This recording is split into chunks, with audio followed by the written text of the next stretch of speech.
que las acciones del Grupo México saludaron este acuerdo que hoy confirmó y especificó.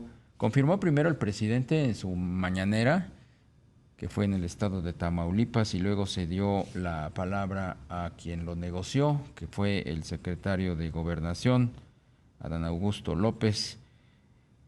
Se da a conocer a un acuerdo final entre el Grupo México sobre el tramo de Ferrosur que fue ocupado pues hace ya 2 semanas prácticamente por militares, por marinos, por efectivos de la Secretaría de la Marina. Y bueno, pues se dio a conocer este acuerdo que implicó ampliación de la concesión de Ferrosur a cambio de 3 tramos que van de Medias Aguas a Coatzacoalcos. De eso vamos a platicar con el consultor en comercio exterior y profesor de la Facultad de Derecho de la UNAM, Gustavo Uruchurtu. ¿Cómo estás, Gustavo? Muy buenas tardes. Buenas tardes, Darío. Buenas tardes, Rogelio, y buenas tardes a tu auditorio. ¿Qué opinas de este acuerdo que se dio a conocer hoy? Bueno, pues me parece sorpresivo los términos del acuerdo. Sin embargo, yo creo que la señal que se manda ha sido positiva y creo que lo acabas de mencionar tú con el aumento de las acciones del Grupo México en la bolsa, ¿no? Sobre todo por el entorno de toda esta situación que ha creado en el ámbito inversionista, que podía ser de mucha preocupación precisamente por la manera como se había estado llevando todo. Claro. Gustavo, ¿y qué perspectivas tienes para pues este corredor interoceánico a partir pues de este acuerdo con Grupo México? Pues mira, yo creo que hay que verlo, yo creo que lo veo positivo. Sobre todo, hubo una noticia por allí, ayer que leí, por ejemplo, de lo que está sucediendo con el canal de Panamá, que no tienen agua para estar subiendo y bajando los barcos en el canal. Entonces esto puede convertir en una gran alternativa comercial, precisamente el tren transísmico, ¿no? ¿Por qué se te hizo sorpresivo el acuerdo, Gustavo? Bueno, porque bueno, sabíamos que iba a haber un acuerdo, se empezó a hablar de un acuerdo. Aquí lo que es interesante es los términos del mismo, que es la extensión de la concesión, ¿no?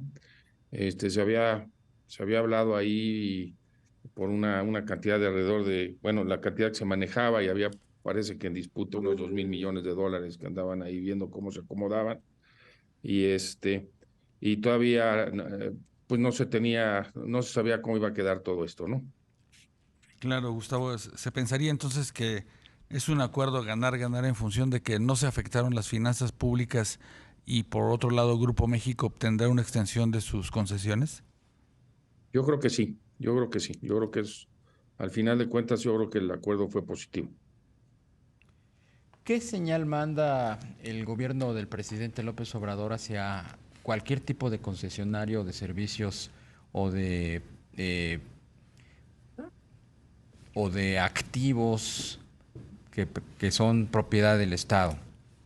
Llámese vías férreas, llámese minas, Claro, llámese pozos de agua. ¿Cómo quedan los yo, concesionarios del Estado luego de este caso particular?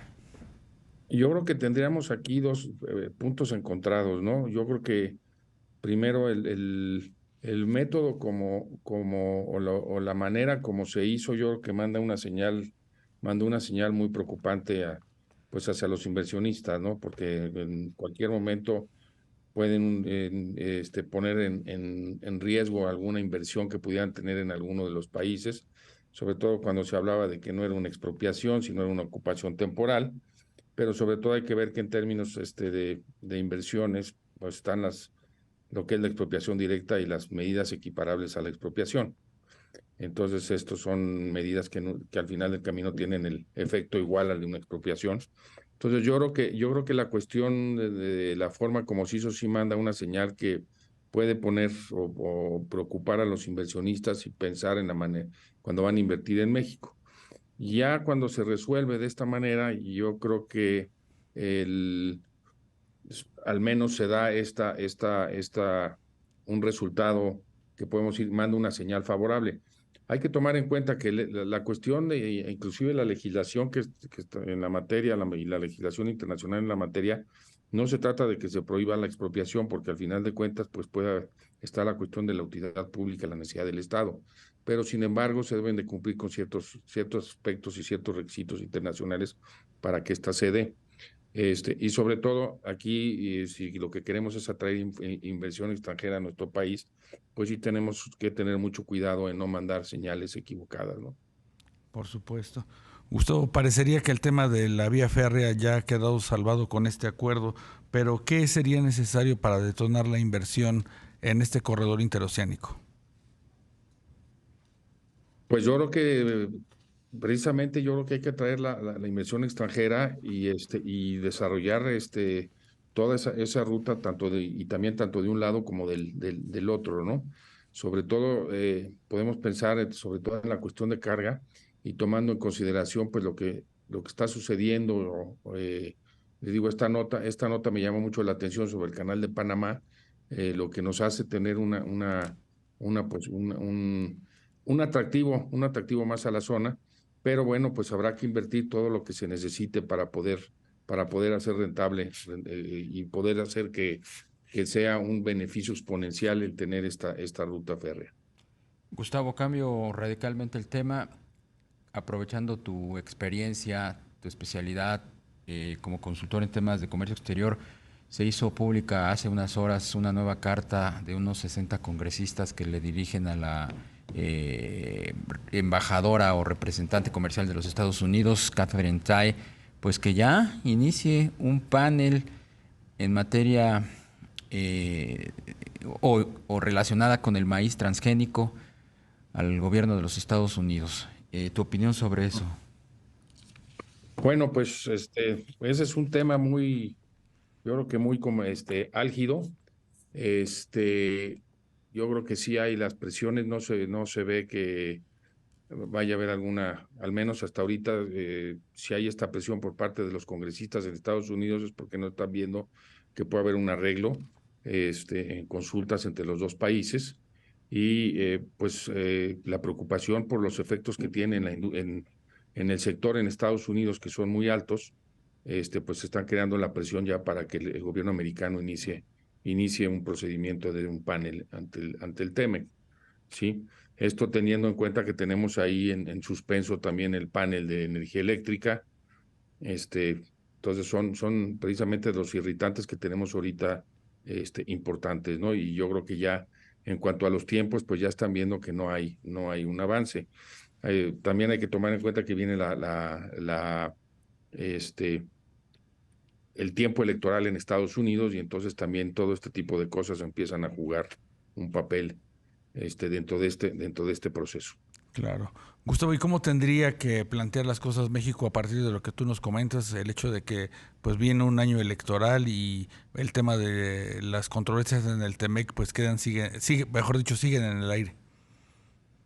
Pues mira, siguen en el aire. Creo que la vez pasada hablamos sobre esto, la vez pasada que estoy aquí con ustedes.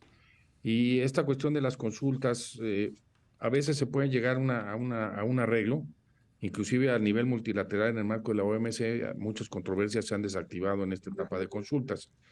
El hecho de que sigan, bueno, pues siguen en el entendido, y yo creo que las partes siguen adelante porque ven alguna posibilidad de arreglo. Ya en el momento en el que no se ve la posibilidad de arreglo, pues entonces ya se detona el que se solicite el panel, ¿no? Yo creo que dentro de esta industria, en específico la del maíz transgénico, pues las partes afectadas, que son precisamente los agricultores en Estados Unidos que producen este tipo de maíz, pues no están bien, yo creo que no están viendo una solución y están ya presionando para ello, ¿no? Quizá lo estén tratando de retrasar el gobierno americano la solicitud de consultas, pero todo depende de cómo pueda jugar también dentro del proceso electoral, a quién benefician, hay que ver qué estados son, de qué partido pertenecen en un momento dado los representantes de estos estados, etcétera. Gustavo Uruchurtu, consultor en comercio exterior y profesor de la Facultad de Derecho de la UNAM. Muchísimas gracias por tu tiempo. No, muchas gracias, Darío. Buena tarde. Rogelio, buena tarde. Buenas Buena tarde a tu tardes. público.